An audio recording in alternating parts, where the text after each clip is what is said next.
Hi, peoples! Aqui quem vos fala... Nossa, eu gritei igual o Guilherme agora. Aqui quem vos fala é Sam Charles. Está começando o Santa Zoeira, o podcast mais católico dessa internet. Eu sou o Carlos Neiva. Eu sou o Max. Eu sou o Joe e queria falar que já começou a K2ificação do Neiva. Pois é, você tá fazendo mal pra mim esse negócio ficar de roxo aqui. Mas estamos começando mais um episódio especial aqui na Expo Católica, né, no nosso stand aqui com o nosso estúdio. E hoje, nesse episódio em específico, temos um convidado pra lá de especial, figura queridíssima com uma história maravilhosa. Seja bem-vindo, professor Eduardo Faria. Obrigado, querido. Uma alegria muito grande estar aqui. Ah, que coisa boa. E para celebrar aqui a presença do senhor em nosso meio, que muito nos alegra, a gente fez aqui uma singela homenagem, uma pequena lembrancinha. Opa! Nosso kit de convidados aqui, que deixamos ao senhor. Obrigado, gente. E aí o que temos aí, né? Temos o meu livro, que está sendo lançado agora, Catequese de Super-Heróis. Maravilhoso, obrigado. Esse livro é uma coletânea de ensaios que ele pega os principais super-heróis ali da cultura pop, do cinema, e a partir deles eu faço uma propedêutica ética das virtudes. E aí em cada um deles eu apresento uma virtude cristã, tendo como imagem ele. É um livro que serve para apostolado, um livro filosófico, um livro pop, e é isso. Obrigado. Aí nós temos aí o nosso textinho da Cordolário. A Cordolário é uma empresa que faz textos belíssimos, artesanais, resistentes. Essa desenhinha em questão aí, Essa daqui... ela tem o ganchinho, só consegue pôr no retrovisor do carro. Tem a medalhinha do Santa Zoeira. Nela aí. Esse daqui o João não arrebenta. O João é meu filho de 2 anos. E eu ia falar, ela é prova de criança. Pois essa aqui. Ele já arrebentou uns 2, 3 terços lá em casa. Ele já arrebentou um inteiro, né? Porque 3 terços, né? Já arrebentou um rosário, já. Mas é isso. Obrigado. Cordolário. Obrigado, Cordolário. E, além disso, nós temos a nossa canequinha aí de participante de Santa Zoeira, porque afinal, agora o senhor já é parte do time aí, já está presente conosco. Show. Apurei aqui. Aí tem o Que maravilha. emblema do Santa Zoeira e do Santa Carona. Obrigado, gente. Ora pronomes. Bom, já vou estrear a caneca aqui, né? E já aproveitando este momento, queríamos que o senhor comentasse um pouquinho aqui para os nossos ouvintes, né? Quem é o senhor, que trabalho o senhor desempenha e, de repente, mostrar aí o trabalho do senhor, tanto os cursos quanto o seu livro que estreou esse ano também. Sim. Estamos aqui entre autores, então tá... Maravilhoso. Como é que eu vou sair? Comentar um pouquinho aí, então, por favor. Maravilha. Bom, mais uma vez, muito obrigado pelo convite. Eu fico, de fato, honrado. Acompanho demais vocês. E eu sou o Eduardo Faria, sou casado com a Natália, sou pai da Ana Maria, da Isabel, do João Antônio, do Felipe Antônio e de mais um rapazinho que está no forninho. Olha só. Nascerá em breve. Sou professor de teologia, apologeta católico, mas durante muitos anos da minha vida eu fui protestante. Eu fui da igreja presbiteriana durante 22 anos. Eu me torno presbiteriano aos 16 anos de idade e permaneço na igreja presbiteriana até os 38. E desses 22 anos, 10 foi como pastor. Foi como pastor presbiteriano. E além dos 10 anos como pastor, ainda tive 8 anos me preparando para ser pastor. Porque na igreja presbiteriana existe um processo de 8 anos para preparar aquele que se sente vocacionado ao ministério pastoral. Então são 3 anos como aspirante, servindo numa comunidade local. Depois 4 anos de seminário, eu fiz seminário na cidade de Campinas, interior de São Paulo, e depois mais 1 ano de licenciatura. Ou seja, 8 anos de preparo, mais 10 anos como pastor, a gente está falando aí de 18 anos dedicado ao ministério pastoral, né? Pastor com 26 anos, então. Eu fui ordenado pastor... Oi? Você tinha 26. Não, fui ordenado pastor com 28 anos. 28. É que o senhor falou que teve os outros preparo, tá? Exato. Novinho. Fui ordenado pastor com 28 anos e 28 ou 29, agora eu não lembro. E depois de uma longa jornada de estudos, que eu acho que a gente vai conversar aqui nesse podcast, eu ia falar nessa tarde, eu não sei a hora que a pessoa está nos assistindo, né? Nesse podcast, depois de muito tempo de estudo, eu decidi me tornar católico, né? E eu me torno católico, não conto para ninguém, fica só entre mim, minha esposa, alguns familiares, porque eu não queria gerar celeuma, gerar desconforto, escândalo. Porém, aliás, antes do porém, a minha esposa me fez um pedido quando a gente se torna católico, né? Ela falou assim, vamos ser católicos anônimos. Tem os alcoólatras anônimos, alcoólicos anônimos. Vamos ser católicos anônimos, né? Como assim católicos anônimos? Não, porque como esposa de pastor eu sempre tive muito em evidência e eu não quero isso. Pô, é verdade. Então, né? eu quero ser aquela católica de ir à missa, assistir a missa, voltar para casa.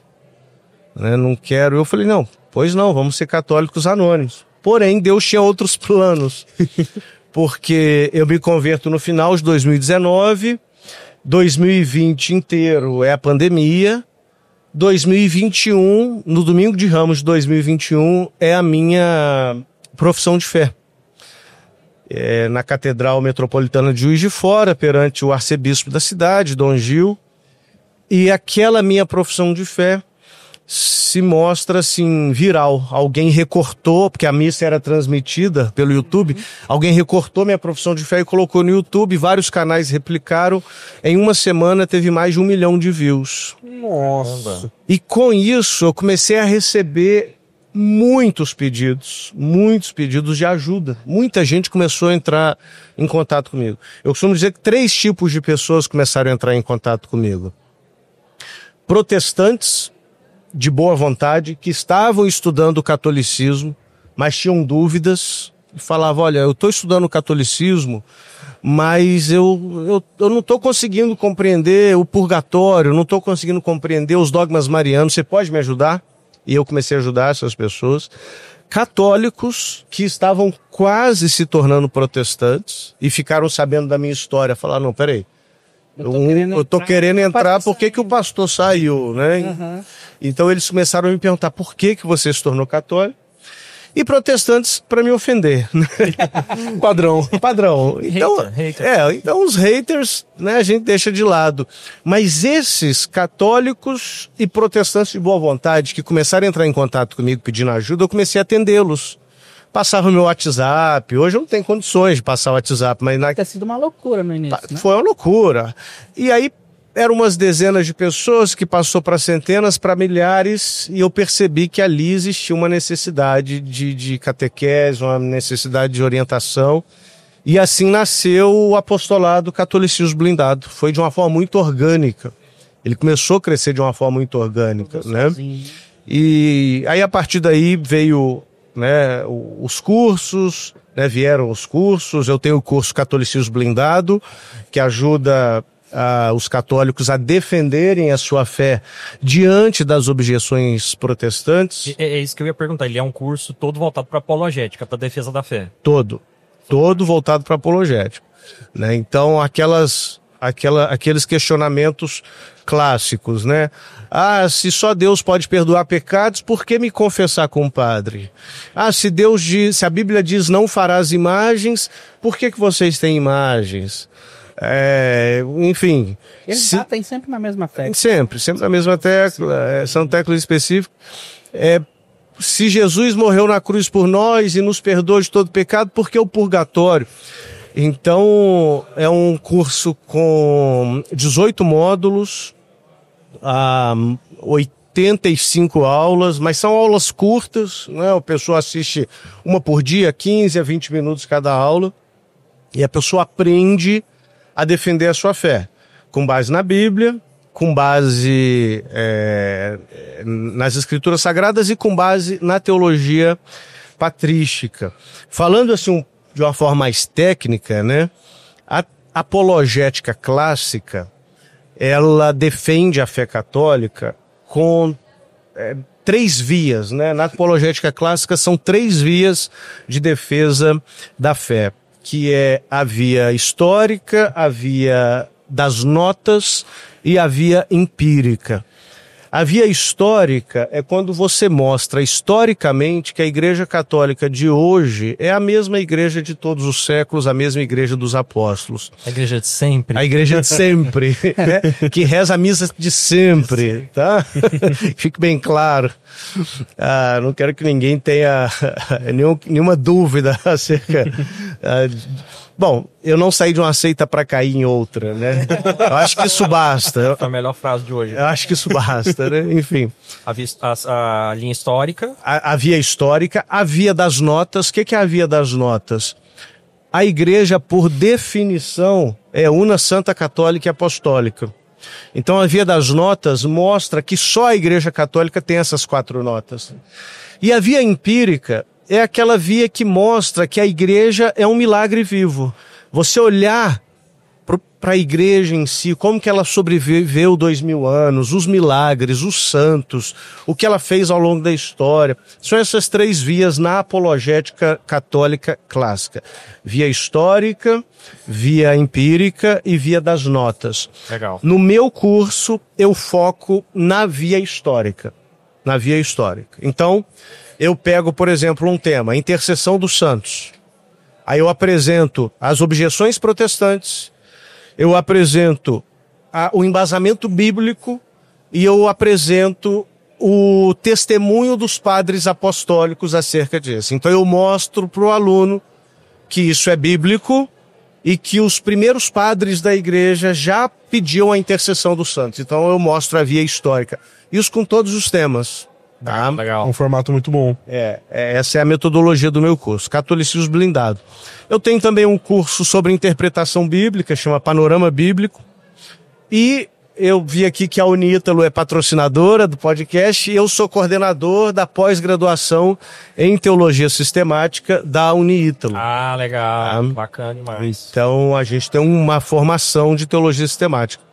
No curso tanto da Unítalo como no Catolicismo Blindado, o Dr. Scott Hahn é professor convidado, né? Ele, na pós-graduação, ele é professor regular. No Catolicismo Blindado, ele é professor convidado. Então, assim, essa basicamente, resumidamente, né, é a minha história. Posso fazer uma pergunta agora? Claro. O Dr. Scott Hahn, professor particular, te ajudou na conversão ou você só conheceu após a conversão? Ele me ajudou à distância, né? Assim, eu o conhecia, mas ele não me conhecia, né? Sim. Leituras, palestras, eu assisti. Mas ele fez parte desse processo de...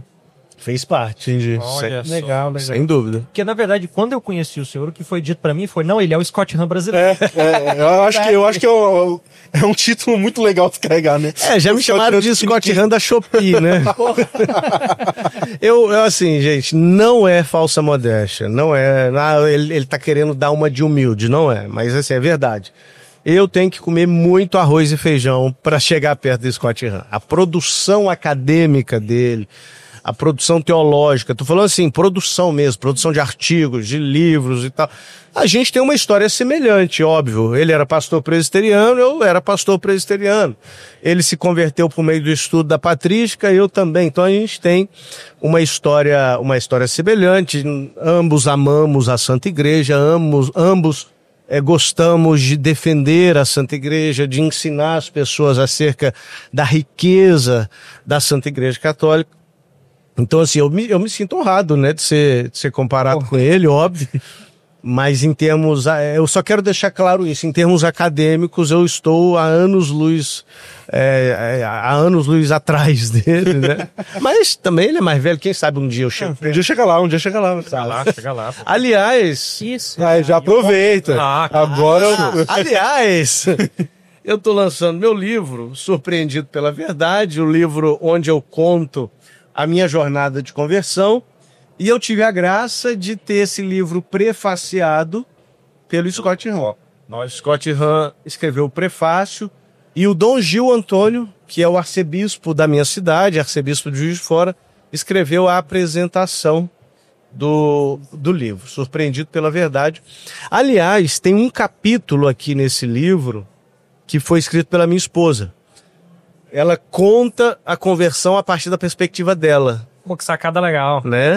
Eu achei muito interessante, que eu ia até perguntar, o senhor comentou ali que vocês converteram juntos? Mais ou menos. Ela conta isso no livro. O livro, graças a Deus, a gente lançou em fevereiro de 2025. Já estamos chegando perto de 2.000 cópias vendidas. Nossa, maravilha. Ó, bacana. E 2.000 cópias em menos de um semestre no Brasil, né? É um feito. No Brasil, onde tem se vendido livro colorir. Pois é. Onde é um povo que tem um costume de leitura muito grande, né? E eu tenho recebido muitos testemunhos de que o capítulo mais bonito do livro é o dela. Aí eu falo, pô, legal, né? Você escreve um livro inteiro. Gostei muito da parte que você não escreve. Gostei daquela parte que você não escreveu. Legal, tá certo, não tem problema não, né? Então, a minha esposa, a nossa conversão não foi exatamente juntos, né? Mas o que acontece é que eu estava... Aconteceu um evento, talvez eu fale dele mais tarde, um evento que me colocou numa jornada de estudos da teologia católica. Mas eu estava estudando para refutá-la. Eu estava estudando para mostrar que a igreja protestante estava correta, né? Uhum. Então eu não falei nada com ninguém, né? Estudo de patrística Eu não peguei, só começou a estudar a patrística para combater a igreja católica. Para combater a igreja católica. Não para combater, mas não necessariamente para combater a igreja católica, mas para mostrar que a igreja protestante é verdadeiramente um retorno à patrística. O senhor caiu no cavalo que o cardeal Newman caiu, mas o senhor caiu feio demais. Eu caí feio. A mesma coisa do Newman, do Movimento. Assim, deixa eu contar o evento, então, não sei. Vamos. É uma pergunta que eu faria, né? Qual que foi ali o ponto? Pô, preciso converter, né? Bom, vamos lá, então. Eu nasci num lar católico de IBGE, fui batizado na Santa Igreja na infância, mas nunca frequentei. Com 16 anos de idade, eu sou convidado por amigos a conhecer a Igreja Presbiteriana, eu vou... Gosto, me envolvo lá, faço amizades. Logo cedo eu me torno líder de grupo de adolescentes, depois líder de grupo de jovens, professor da escola bíblica dominical, sinto o desejo de ser pastor, faço faculdade, eu fiz faculdade de jornalismo na UFJF. Assim que eu me formo em jornalismo, eu vou para o seminário em Campinas, Seminário Presbiteriano do Sul, em Campinas. Sou ordenado pastor e assim eu vou vivendo. E eu aprendi uma coisa, aprendi e ensinei, né?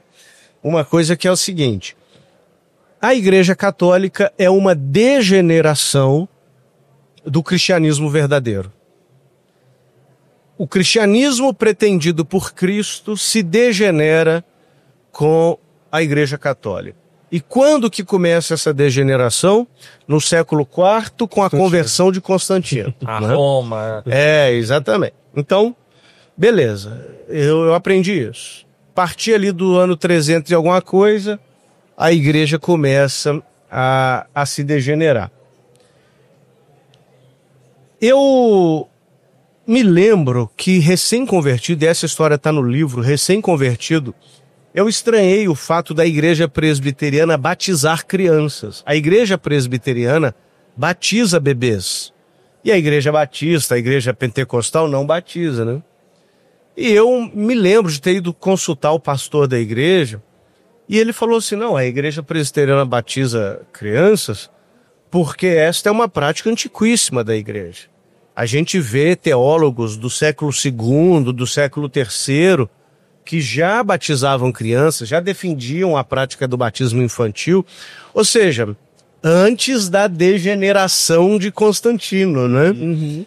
Eu falei, então tá bom, isso isso me bastou. Eu contei esse pano de fundo para vocês entenderem, para responder a sua pergunta, Sim. Max. O que foi o pontapé inicial? Em 2015, eu estou em Campinas, para um congresso de pastores. Eu era o tradutor desse congresso. Veio um pastor dos Estados Unidos, eu era o intérprete dele, o tradutor dele. Eu era tradutor consecutivo, né? E ele era um pastor batista. E a gente está sentado para almoçar, de repente, surge o assunto do batismo infantil. Eu, Olha só. como pastor presbiteriano, a favor do batismo infantil. Ele, como pastor batista, contra o batismo infantil. O cara é batista e nem quer batizar todo mundo, né? Pois é. E aí, a gente começa a debater, e o debate começa a ficar esquentado, assim.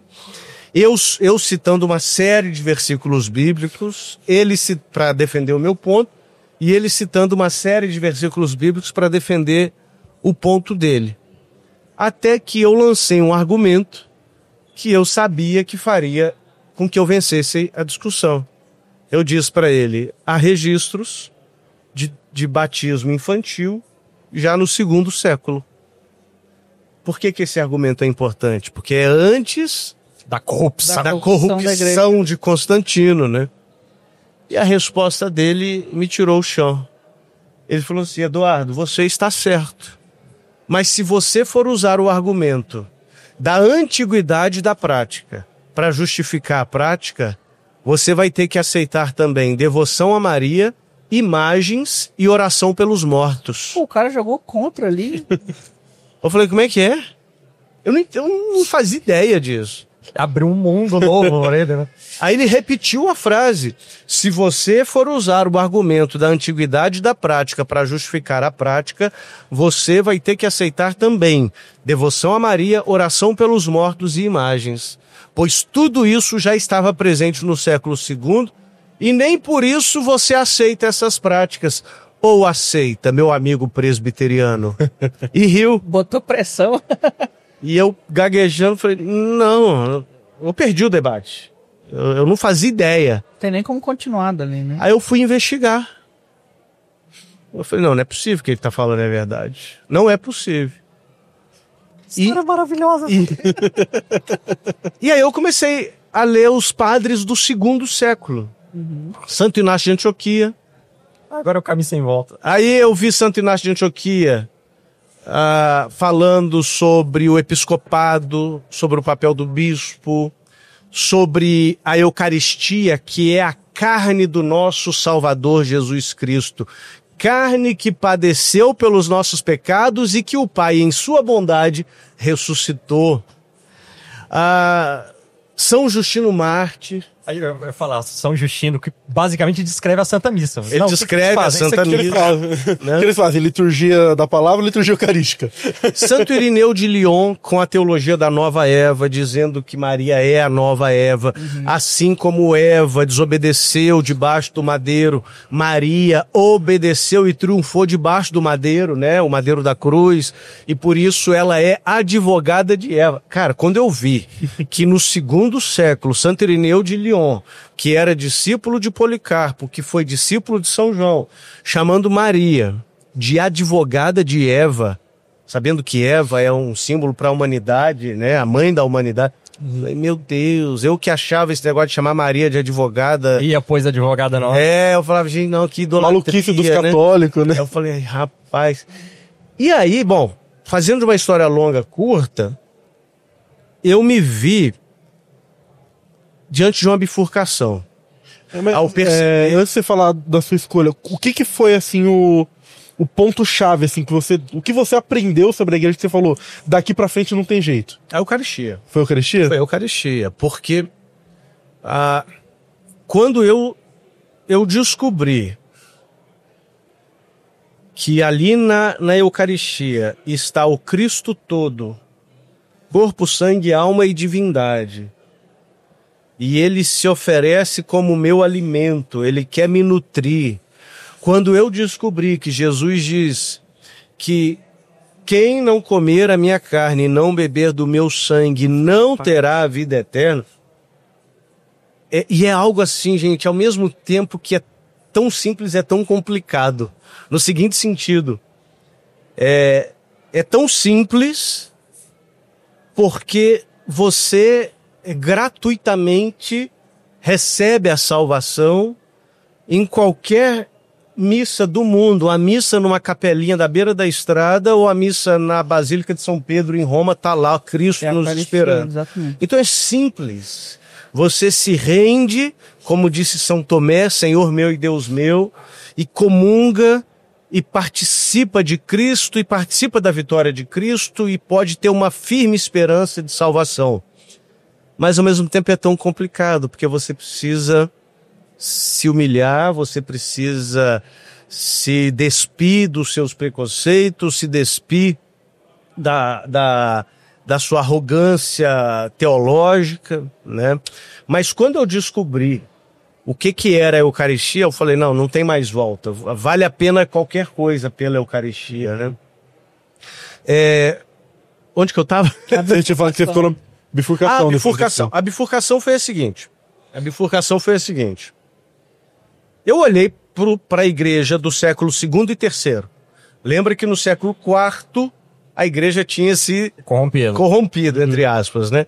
Eu olhei para a igreja do século II e III e eu percebi que a igreja do século II e III é exatamente a igreja de todos os tempos, exatamente. Século IV, V, VI, VII, por aí vai.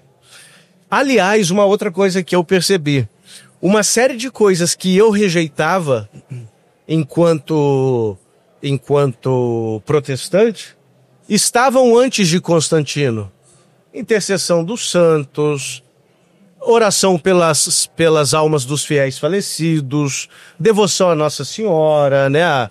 A primeira oração mariana redigida que nós temos é do século III, e se ela é subtum presidio, né? A vossa proteção recorremos. Se ela está redigida no século III, quer dizer que ela já estava presente oralmente bem antes. Uhum. Então, todas essas coisas são antes de Constantino. E uma série de coisas que eu aceitava é depois de Constantino. O cânon bíblico foi definido depois de Constantino, eu aceitava pelo menos o cânon do Novo Testamento. Os dogmas trinitários foram definidos depois de Constantino. Os dogmas cristológicos. Falar os grandes concílios, né? Exatamente. Então, assim, eu vi, cara, que era uma coerência total. Bifurcação. Qual foi a bifurcação? Ou a Igreja Católica é a igreja que Cristo fundou, e eu tenho que me tornar católico, ou a igreja que Cristo fundou não se corrompeu no século IV. Se corrompeu assim que São João morreu. Se corrompeu na virada do século I para o século II. Porque no século II a gente já vê o governo episcopal, no século II a gente já vê o primado de Roma, no século II a gente já vê a intercessão dos... No século II a gente já vê uma coisa que eu não cria, e hoje cada vez menos protestantes creem, a regeneração batismal. A presença real de Cristo na Eucaristia não é só um símbolo. Então, ou a Igreja Católica é a igreja que Cristo fundou, ou a igreja que Cristo fundou se corrompeu logo no início para ser restaurada 15 séculos depois por Lutero e Calvino. Só que só tinha um problema. A igreja que Lutero fundou está aí até hoje, 500 anos. A igreja que Calvino fundou está aí até hoje, 500 anos. Igreja entre aspas, né, gente? Eu estou usando aqui de uma forma bem livre. Né? Porque não são igrejas propriamente ditas. Mas o que Lutero fundou está aí há 500 anos, o que Calvino fundou está aí há 500 anos. O que Cristo fundou não durou uma geração. O que Cristo fundou foi só São João morrer que degringolou tudo, né? Virou uma bagunça, mas ainda assim, de alguma forma, a Bíblia foi preservada por essa igreja. É bizarro, assim. É uma esquizofrenia argumentativa. Cara, o protestantismo é um atentado contra a pesquisa séria, contra a epistemologia, contra, né, a ciência do conhecimento. Porque Por exemplo, né, eu vou dar um exemplo aqui. Um teólogo, inclusive amigo meu, teólogo protestante, não amigo próximo, mas uma pessoa por quem eu estimo, ele fez um post essa semana falando que não foi a Igreja Católica que definiu o cânon bíblico. Que o cânon bíblico ele foi sendo recebido paulatinamente pela Igreja. E nesse post tem uma série de meias-verdades. Ele não fala necessariamente uma mentira, mas ele fala uma série de coisas incompletas, né? Mas vamos supor que ele esteja correto. Que a igreja primitiva foi paulatinamente definindo quais livros deveriam pertencer à Bíblia, quais não deveriam. Os séculos foram se passando e a igreja foi discernindo. Essa mesma igreja que foi discernindo o cânon bíblico, essa mesma igreja pedia a intercessão dos santos, pedia a intercessão de Maria Santíssima, era devota de Maria Santíssima, cria na presença real de Cristo na Eucaristia, cria na regeneração batismal, batizava crianças, rezava pelos mortos, cria numa espécie de fogo purgatorial pós-morte. Ou seja, por que eu aceito uma coisa e rejeito outra? Porque eles servem para definir o cânon e não servem para definir o resto. Isso, John, é exatamente isso. Tá? Então, assim, eu sei que às vezes eu sou meio prolixo, Max, mas foi esse o primeiro start. E foi essa rachadura na barragem que rompeu aí tudo. Foi a lógica, né? Nada muito... Eu tinha um professor na faculdade que ele era ateu, mas ele dizia um negócio muito interessante. Ele dizia assim, o protestantismo é um atraso teológico. Aí todo mundo vai, professor, por quê? Ele, não, simples. Porque para e pensa aqui, você tem a Igreja Católica, e a Igreja Católica começa a desenvolver uma ciência nova, teologia. E ela começa a desenvolver esse negócio, e ela vai... E ao longo dos séculos ela constrói toda a patrística. E ela vai andando com a patrística aqui debaixo do braço. Não satisfeita, ela começa a desenvolver toda a escolástica, todo o pensamento escolástico, com séculos ali de tradição. E aí ela vai andando com a patrística escolástica debaixo do braço. E aí chega o protestantismo e fala, joga isso fora e é só a Bíblia. Então assim, do ponto de vista... É bizarro isso. É bizarro. Ou então você tem que fazer igual aquele comediante, né, que fala, eu sou ateu, mas eu sou ateu católico. Porque se é pra não acreditar em um Deus, eu não acredito no Deus certo. Eu conheço um protestante que se tornou católico. Eu esqueci o nome dele. Ele é um pesquisador bastante famoso lá nos Estados Unidos. E a história de conversão dele é muito interessante. Ele era um protestante bastante fervoroso, bastante piedoso, amava... Né? E eu não nego isso. Enquanto protestante, eu já amava Jesus, né? Ele amava Jesus de forma incompleta, claro, imperfeita, mas ele era devotado à fé protestante dele. Só que ele era um acadêmico também, na área de ciências sociais e tal. E a gente sabe que hoje as universidades, as faculdades de ciências sociais estão dominadas pela cultura woke e tal. E ele foi fazer um doutorado em Stanford. E o professor dele era ateu, era o orientador dele, era um ateu radical. E falou assim, ó, aqui nenhum orientando meu vai ser cristão. Não pode ser cristão, não sei o quê. E ele foi firme na fé dele. Ele falou, olha, eu não abro mão de Jesus. Então a gente vê que um protestante, né, firme na fé. Eu não abro mão de Jesus, essa é a minha fé e tal. Aí ele entrou num embate com o professor dele. Aí o professor dele virou para ele e falou assim, o cara ateu, você vai ser cristão mesmo? Você vai continuar com isso? Vou. Ele, então, pelo menos... Não, quer dizer, você vai acreditar em Deus? Ele falou, vou. Então, pelo menos, arruma uma religião que preste. Só existem duas religiões no mundo, só duas. Ou o judaísmo ou o catolicismo. Escolhe uma das duas. Senão, não te aceita aqui. Falou, só duas religiões. Aí ele foi estudar o que significa uma religião, os elementos constitutivos. Aí ele, eu vou virar católico. É engraçado que é só estudar, né? E aí hoje ele é um católico bastante... Eu esqueci o nome dele, mas é uma história curiosa, né? Eu achei interessante a parte que o senhor fala da... Senhor, você... Não, gente, eu sei que eu sou o mais velho aqui, mas é pouca diferença, vai. Que você falou da Eucaristia... eu sempre fui católico de BGE também, né? Aí em 2016, acho que foi a minha verdadeira conversão, vamos dizer assim, graças à minha amadíssima esposa, né? Ana Isabel. Isabel? Ana Isabel. A minha filha chama Isabel. Isabel. Eu chamo ela de Isabel. O Ana, às vezes eu esqueço. Eu fiz todo o processo, né? Eu fiz a catequese para já fazer a primeira Eucaristia e batizado eu já era. Eu sempre rezei, bonitinho e tal, mas a primeira vez que eu comunguei, eu me senti como se fosse a primeira vez que eu realmente conversei com Cristo, sabe? Tipo assim, pô, eu sempre rezei, mas hoje aqui, com a presença dele de verdade, é quando eu realmente senti uma conversa, entendeu? Uhum. A parte eucarística da nossa fé é realmente belíssima, né? Sem dúvida. O senhor teve... a gente falar um pouquinho só de desafios nessa conversão. O senhor tinha muitos amigos, né? Imagino. Né? O senhor teve que se afastar de alguns, não precisou. Eu chamei você e voltei pro senhor. Precisou afastar, não precisou? Então, os meus desafios foram em muitas ordens. O senhor assim. teve muito hate, o senhor já comentou no começo. Tive muito hate, eu tive parentes. Eu tenho um parente que é engraçado.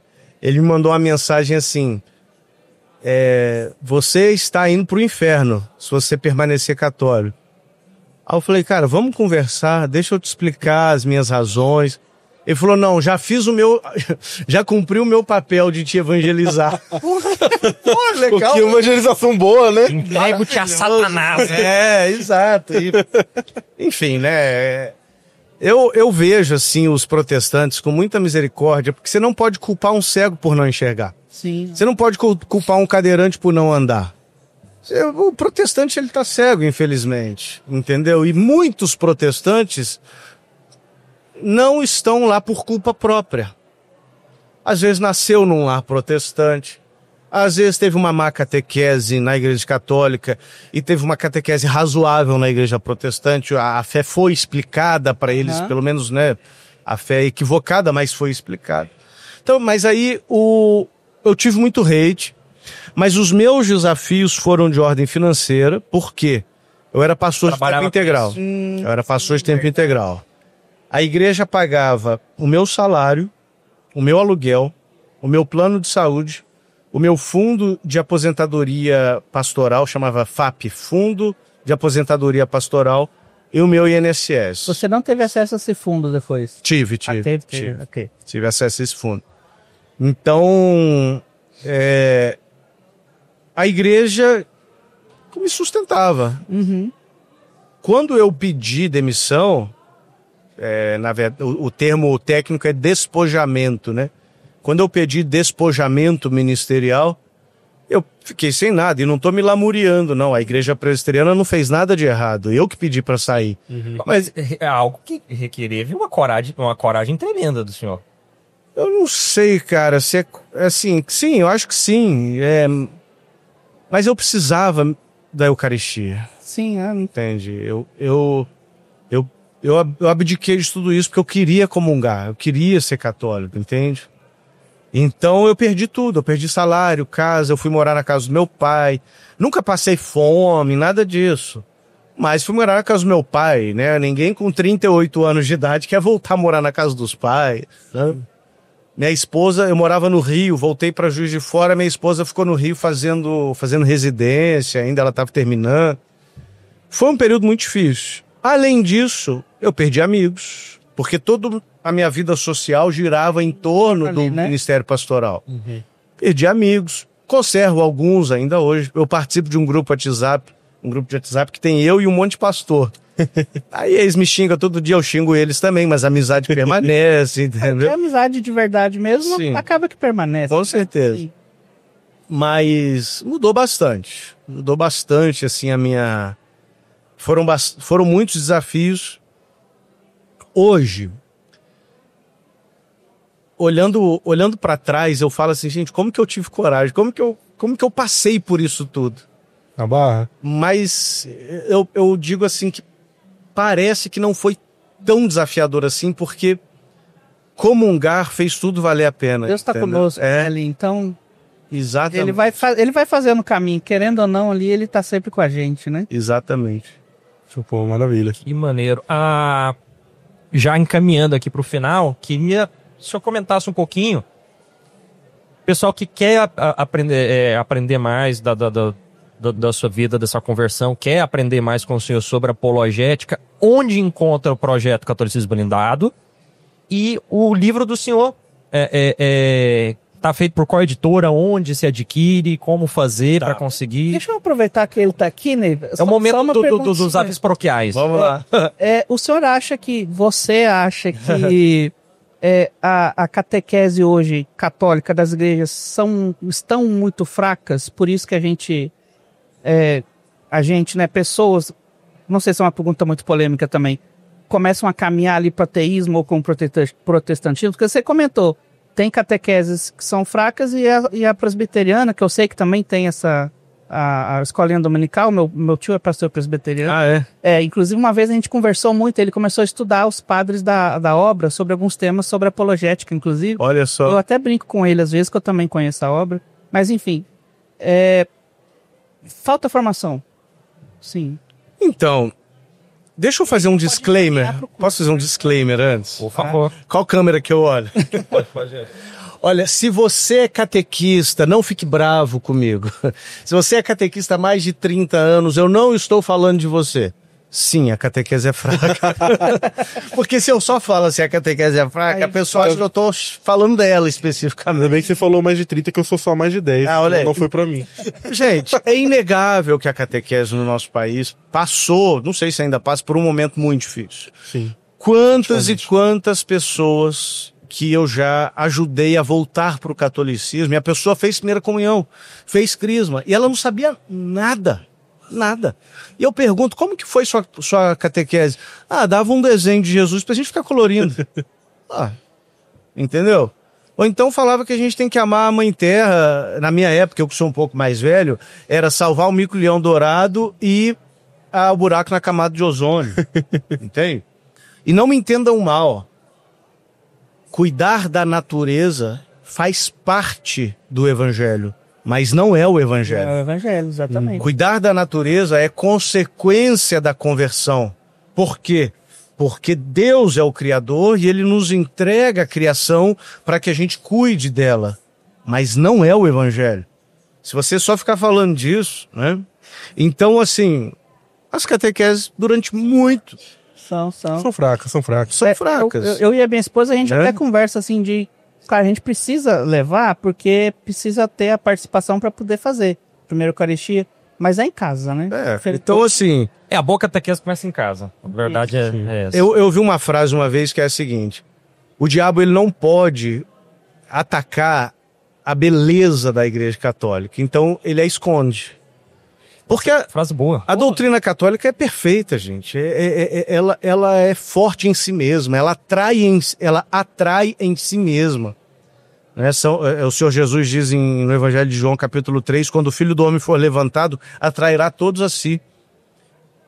O diabo não tem como mudar isso, então ele esconde. Aí as pessoas, sem conhecer isso... O senhor dizia isso, eu pensava no Salmo, os mandamentos do Senhor são perfeitos, para os olhos são uma luz, né? Perfeito, exatamente. Mas faz aí o seu avisos paroquiais sentados pros avisos. Faz aí o momento do Vamos lá. jabá do senhor aí, onde arruma o livro, onde vê o curso. Livro, gente, se vocês quiserem levar esse livro para casa, onde eu narro a minha jornada, pelo site, o site é o título do livro, surpreendido pela verdade.com.br. Fantástico. Surpreendido pela verdade.com.br. Aliás, o livro foi editado pela editora Patris, que também é de um ex-pastor que se tornou católico. Olha, que legal. E se as pessoas quiserem ter acesso aos meus cursos, o melhor caminho é me procurar no Instagram. Qual é o Instagram, senhor? Professor Eduardo Faria, tudo junto. Sem ponto, sem underline. Não é prof, não é professor. Professor por extenso. Ok. Professor Eduardo Faria, no Instagram, aí lá na bio tem os links lá. Fantástico. Professor, muito obrigado. Fantástico. Acho que foi um papo bem bacana. Muitas luzes aí. Não, maravilhoso, pô. E, assim, é sempre uma alegria estar com o senhor. Foi o ano passado, esse ano de novo. Obrigado, e espero gente. continuar. Estamos No juntos. passado eu tava mais na ponta da mesa, então eu foquei em comer. Entendi. Daí Mas eu consegui sempre ficava aqui, tá, sabe? É. Tentar. Então, assim, é sempre um prazer e muito obrigado. Só temos que agradecer Obrigado mesmo. pelo convite e estou Volte sempre à sempre. disposição aí, tá? Isso aí. Tivemos a aula aqui, pô, maravilhoso. E você, se quer curtir mais um pouquinho desses conteúdos maravilhosos que nós estamos lançando, estamos aí com todas as entrevistas da Expo, fora o nosso podcast que acontece toda quinta-feira às 8 horas da noite, ao vivo. Vem participar das nossas maluquices, discutindo os temas da fé, sempre com um bom humor há mais de 10 anos fazendo isso. O podcast católico mais antigo do Brasil.